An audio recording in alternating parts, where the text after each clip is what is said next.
You're listening to China Manufacturing Decoded from the Sofeast Group.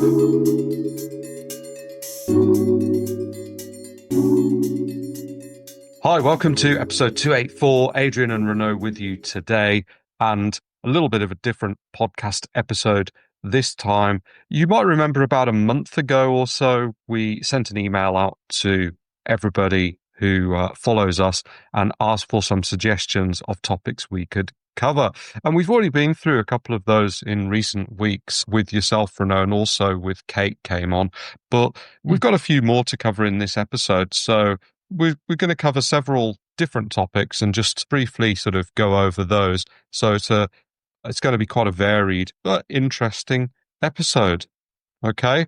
So the first one, an entrepreneur contacted us kind of asking how they would be able to, take advantage of their idea and start making and selling it. So there are, I think, some pitfalls around doing this. What can you talk about that about? So it's not really an entrepreneur, it's more like an inventor, right? Uh-huh. And they wrote, I want to sell my innovation. Okay, I'm not going to go into any specifics here. Yep. The innovation is in the initial stage with color illustrated drawings only and a precise description. Yeah, that's still very, very initial stage. Yeah. Mm. I strongly believe my innovation has the potential to save lives, etc. Okay. Well, this is the classic, I have a great idea. I put together theoretical documents, like initial drawings, but not even a prototype or anything like that. Sometimes they go ahead and they make a prototype, but then they say, well, like, that's it. My job is done. I got the idea. I worked on it a bit to make it maybe a more palatable idea, but it's still an idea. Right?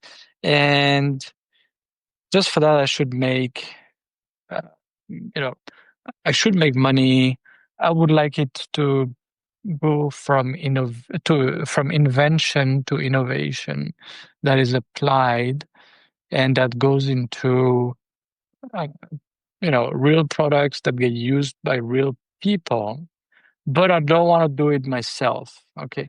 And yeah, sometimes it works. I mean, there's some famous examples. For example, that person who invented what was it? The windshield wiper, right? And it was really, really attractive to Ford, GM, and so on. They say, "Wow, this is like so obvious. It's clear we should do that."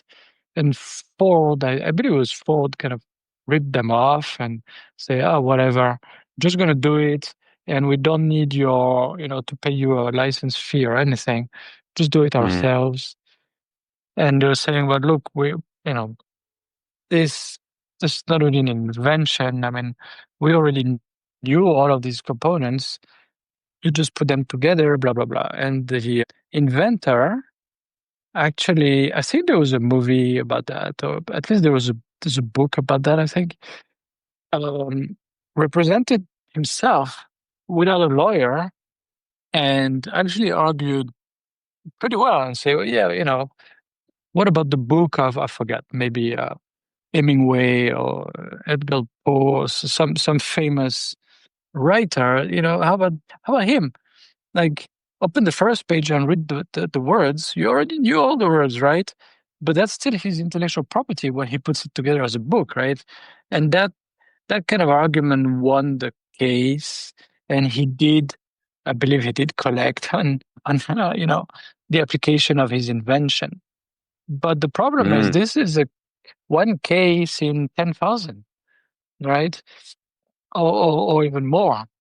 The problem with people who have an idea is that an idea is not worth much, right? From time to time, yes, if it's a windshield wiper and it's pretty clear that can be installed very easily on a car, great. You can make a big difference, and big corporations really want to apply it, and they should pay you something, and you can make a lot of money, and you really made the world better, right? And the Fords and GMs and these big companies are helping the masses of final users really enjoy your invention. I mean, that really feels good, right? But the problem is, in most cases, that it doesn't work that way. So you have an idea, you can try to go and sell it to the companies that really need it. But if you're not sure who needs it, then you have a solution in search of a problem. That is a very big problem. That usually goes nowhere. That just dies on the vine. Okay. Mm.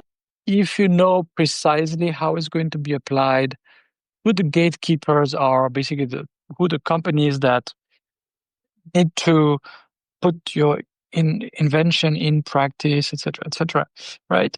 You you can you can get them to sign some kind of agreement if possible. That already is difficult. And approach the right people and try to sell to them, okay? Or use whatever sales agents or whatever you might need to get to that.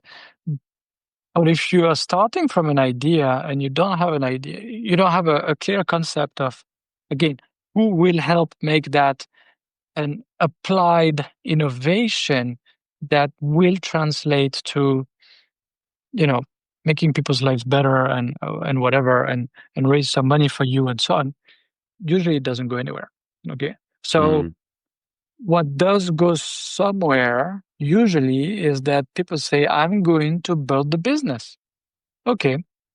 I have an idea for a product. I'm going to make what it takes to push through the design and development and industrialization and marketing and distribution of that product because it's such a great product. Now, not everybody can do that, right? And again, there's some really great examples, I don't know, like Dyson, right? With his Cyclone, whatever, bagless vacuum cleaners. And then Hmm. this is a real inventor, but who actually also built a business around it, right? And there's a bunch of other amazing companies, whatever, Bloomberg with a terminal for traders, financial traders, etc., etc. But they built a business around it, right? And Bloomberg get a bunch of money from his previous job when his company, I think it was Salomon Brothers or something like that, got sold to another big firm, and he was one of the partners, made a few millions, and basically reinvested a lot of that, right? And everybody these days, of course, is following Elon Musk. Maybe you love it or you hate him, but anyway, he's a very clear example. He had to put a lot of money down to keep Tesla going and to get SpaceX going, and whatever else he's doing these days.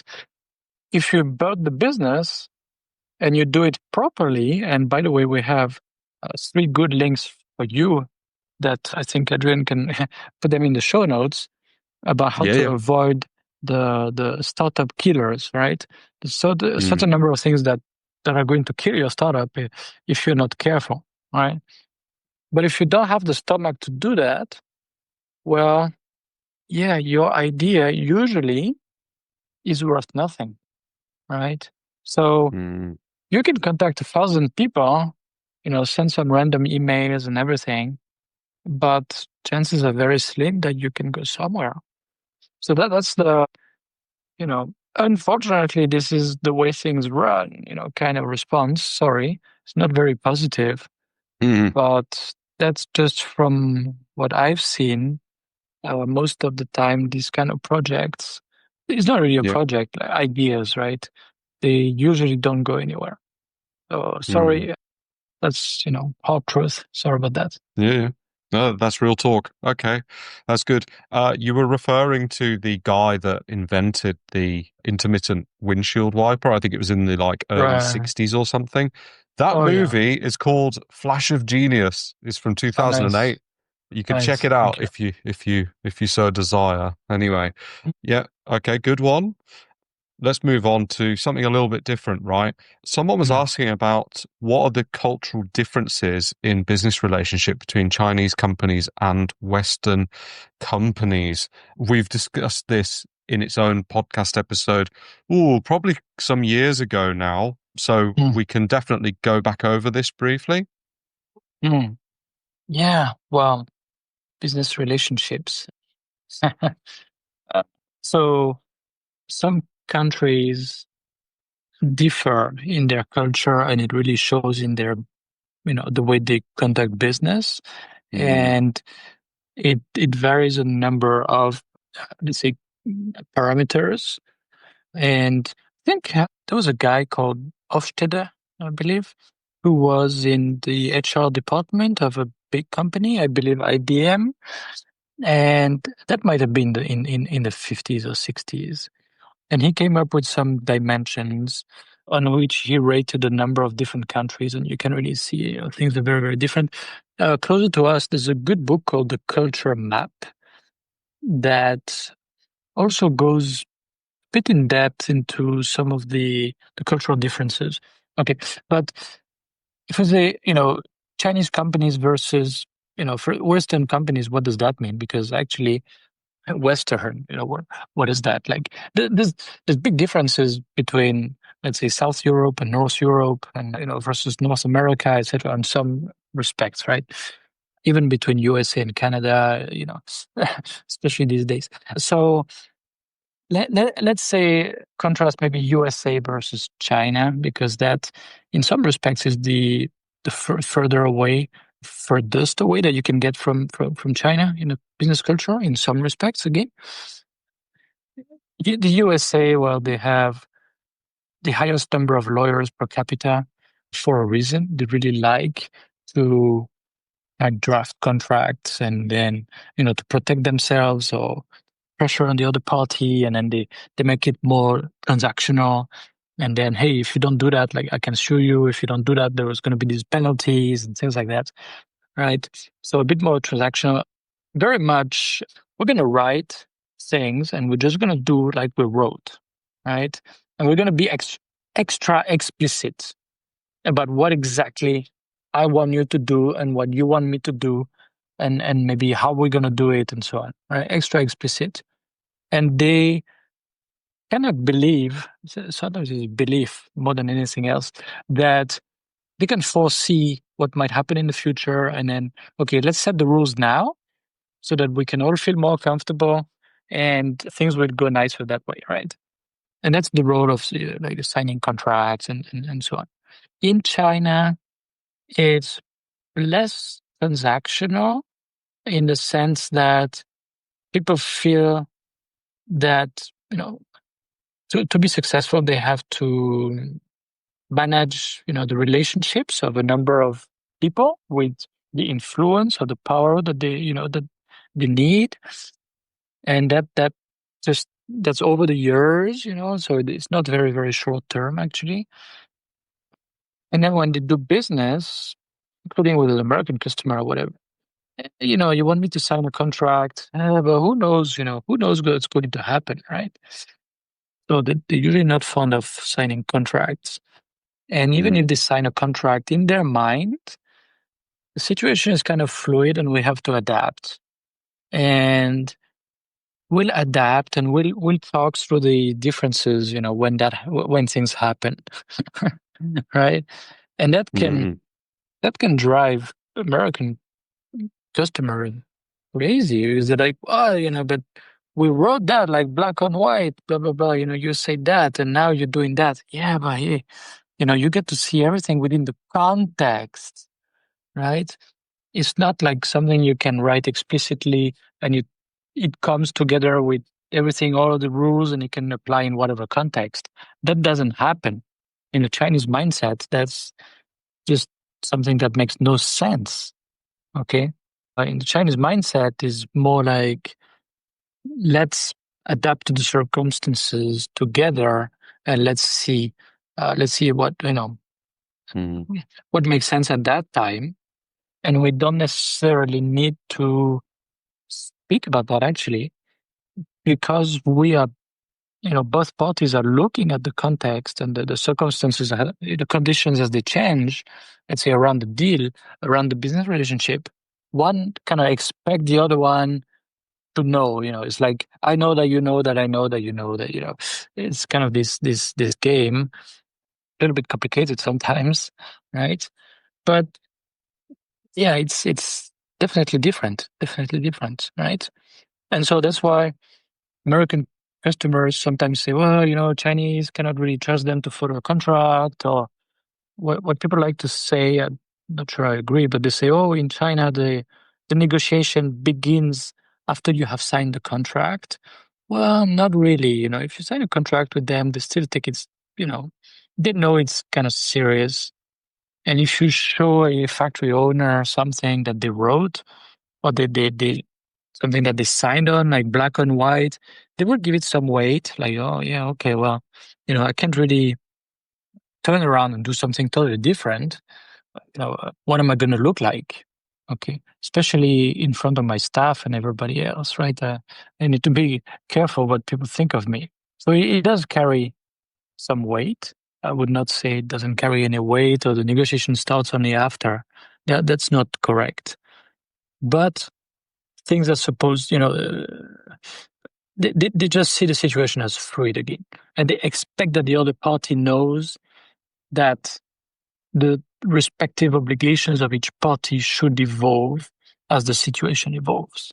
Okay, so there's tariffs. Okay, well, okay, typical case: Trump and his administration put some tariffs on goods imported from China, and then the USA company say, has a contract, and the contract says we're going to buy this widget for $5 a piece. And now there's tariffs, and then the USA company comes back to the Chinese and say, well, it's 20% extra, you got to drop your price 10%, otherwise we stop buying.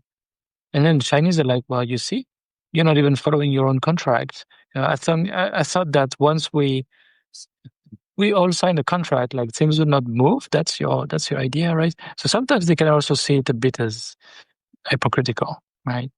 So it's even in the mind of USA business owners and managers, things can still evolve after the contract is signed anyway. So yeah, I mean, it's a long topic, but I think we covered it in some depth already. And you shouldn't be so surprised, because if you go to China, obviously the culture is very, very different to that of the West, that of the States, or, European countries, or wherever.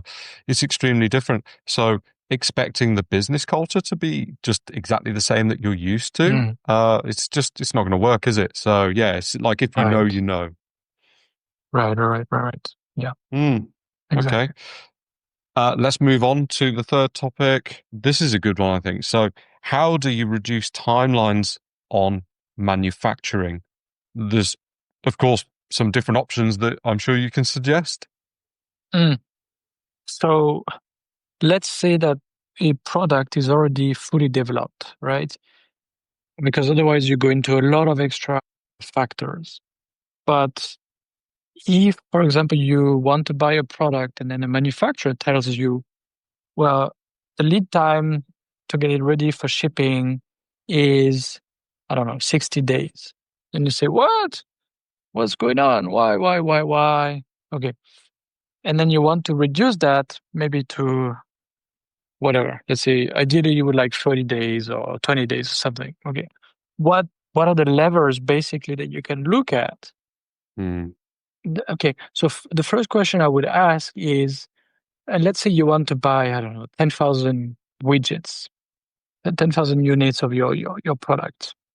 First question I would ask is, wait a minute, do you need all 10,000 in one time, or is it okay if you receive, faster? You receive ideally you receive after 3 weeks, you receive 500, and then after that, every week you receive 1,000. Right? Would that help you? In some cases, yeah, maybe you have, I don't know, your own store or your own distribution, let's say. and you just want to get some inventory to sell. And the earlier you have some inventory, the earlier you can start to sell. And maybe you don't expect to sell more than 1,000 per week, right? So in that case, you want to look at a breakdown of the main actions, the main phases, and the main timelines in a supply chain. Maybe you order 10,000 and then your supplier ordered 10,000 of each component.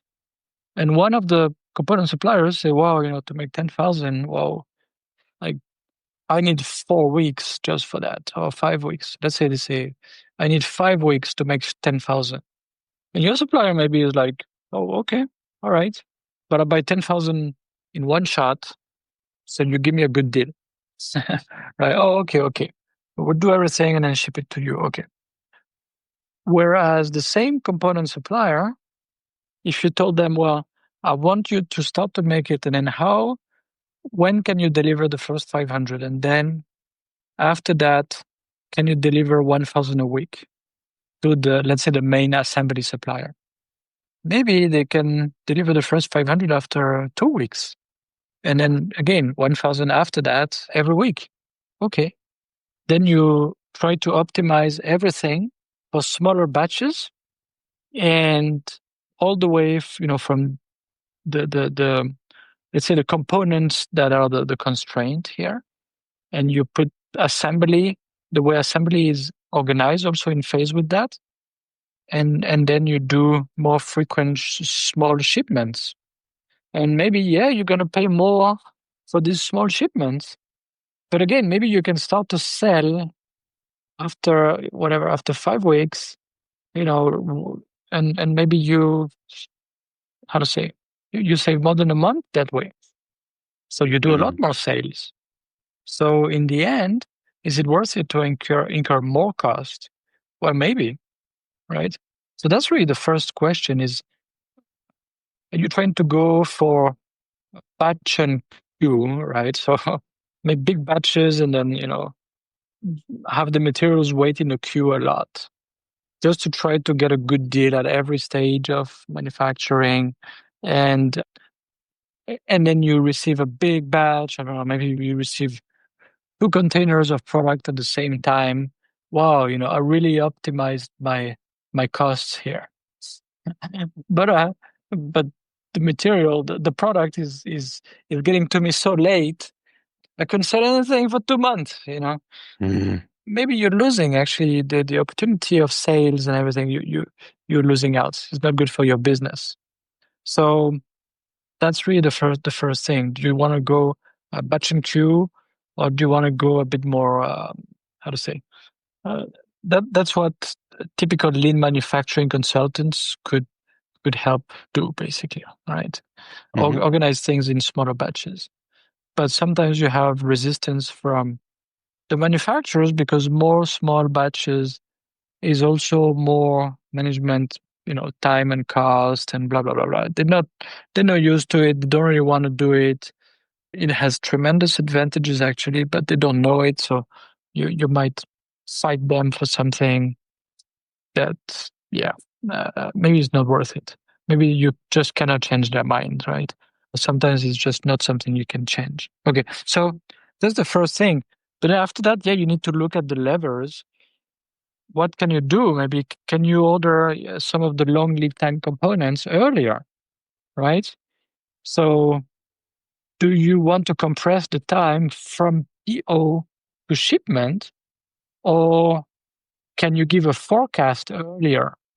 Maybe a forecast 3 months in advance.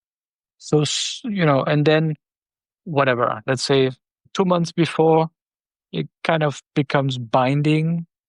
And then, at one point you issue a PO and everything, but that's, let's say, less important.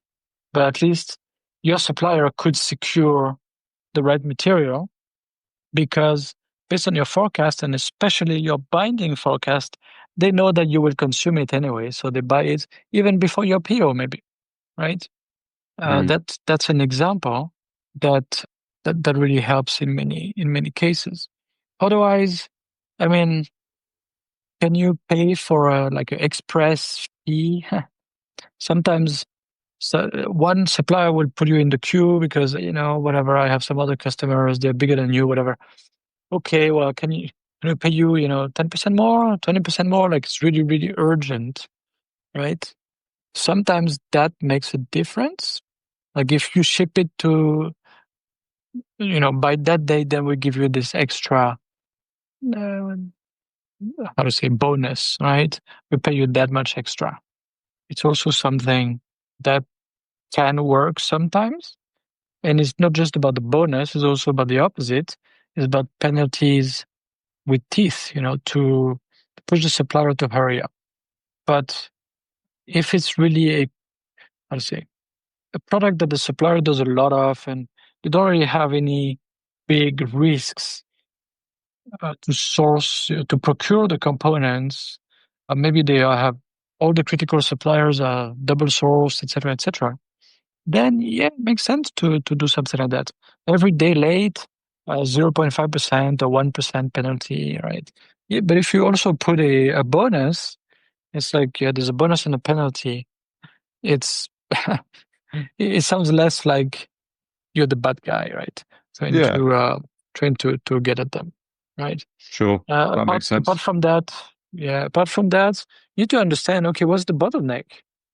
Somewhere in there is a bottleneck, and maybe they will say, oh, is this manufacturing operation is really slow and we only have this one machine, blah, blah, blah, blah. Okay, well, try to see, well, one machine, okay, can it run faster? Have you tried? Do we need something that automated? Can you procure another machine? Maybe that is lower tech, takes a bit more manual work. Can we do like purely manual work for that instead? In addition to using that machine, can we buy that machine and maybe the buyer buys it and it's their property, or maybe they give some extra work, or maybe they show the book of business to the supplier and say, you really need to buy a second one. Otherwise, we cannot make all these future orders with you because you will be too slow, right? Otherwise, we need to start looking for another supplier. Oh, wait. Okay, let us look into that, right? Maybe they might buy a second machine. Maybe it's even simpler than that, just a simple fixture or something. Sometimes just a little bit of re-engineering of the way the work is done can double or quadruple the production, again, at the bottleneck, right? Maybe you need to work with a bigger manufacturer. Maybe, you need to basically understand the situation. And then these types of things should become relatively obvious. So that would be my, relatively short answer. No, that's a good one. That's a good one. Obviously, a topic that many people are interested in because reducing, how long it's going to take to manufacture your products is a compelling thing. Right, now, the next one and the final one, maybe it's hard to cover this quickly. Let's outline the differences between small to large scale manufacturing. Key differences. Yeah, key difference. I mean, let's say consumer electronics, and you look at Apple, and they're going to release the next iPhone, in September, right? So let's say Something like that. Yeah. They're probably already building some inventory, and they might have close to somewhere between 50 and 100 lines working, and each one with a capacity of about 1 million phones a year. So that's large scale manufacturing, right? Yeah. A very, very different world. Very different world. Basically, if you do small volume manufacturing, you usually cannot work with the best manufacturers, okay, because your orders will be too small. So you need to find the right size kind of factory. And it's not just for assembly, whatever, making plastic parts, CBA, etc. It's also any custom component. Okay, any part in the product that has to be custom made for your product. Well, you cannot work with the best guys, right? And in some cases, it means you really cannot do certain things. Oh, you want to have that nice, e-coating or anodizing or PVD coating, whatever, on that kind of surface with that kind of render and color, etc. Well, the small guys, they just can't do that. Mm. And their quality won't be great and so on. Or maybe it's just not even possible. Yeah. Because you work with smaller manufacturers, there's a lot more, surprises. And I really see that very clearly. You need to buy, I don't know, 200 pieces of this or 1,000 pieces of this, whatever. So you send POs to component suppliers. This is a PO for 500, whatever, let's say in RMB, for 1,000 RMB, and then this one is for 3,000 RMB, etc., etc. And then, well, they cannot pay a lot of attention to your order. They have to do it pretty quick because maybe it's a small order for them, right? Probably. And then if you see some quality issues, then you have to kind of fight with them. Hey, you really messed things up, and look at that, and whatever. And, you painted this plastic part, but you did it the wrong way, and now we have to reproduce the plastic part. So what are we going to do? Or can you paint over them and then reprint? Or can be a lot of discussions about how to do, and they don't want to cooperate with you. And at one point they will say, well, you know what? I just don't want to work with you anymore, right? So you're always kind of on the edge, right? If you have a high quality standard, but you place some very small orders, it can be pretty difficult to find the right supply chain that would be patient for you, right? It's often possible, but it takes longer, right? But if you go out and say, well, I need to buy 100,000 of these parts that cost, I don't know, let's say $2 each. Oh, it's much easier to find a lot of interested suppliers, including some good ones. Actually, sourcing these parts in higher volume is easier, right? And managing the procurement and everything is easier because you can work with a higher caliber of supplier. Yeah. However, having said that, when you talk to buyers or quality people working for Walmart or any of the big box stores or any company that moves a lot of products, and you ask them what kind of issues do you have to deal with, sort of on a day-to-day basis, what kind of problems, etc. And they tell you, and you're like, well, at my small scale, I have kind of the same issues, so their problems cost, 2 or 3 zeros more, but it's not that different. So that's the funny thing.